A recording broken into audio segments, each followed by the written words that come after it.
Hello friends, today I'll show you how to create subdomain on cPanel, and you can put your project like in your software. So first of all, you need to log in, then find out the domain section. This is the domain section, and you need to find out the subdomain option. This is the subdomain option. Then click here.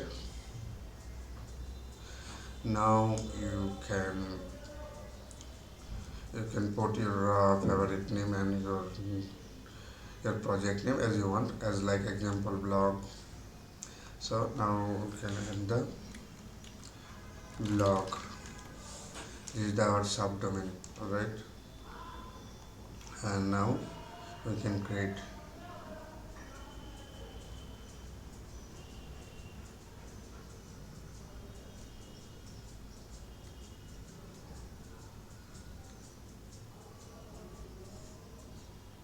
It will take little time.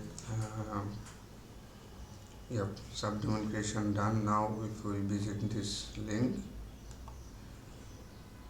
this is the nothing, because we have not added anything else for this folder.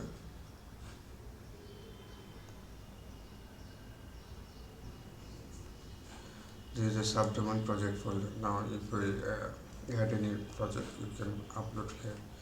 So thank you for the watching. Bye bye.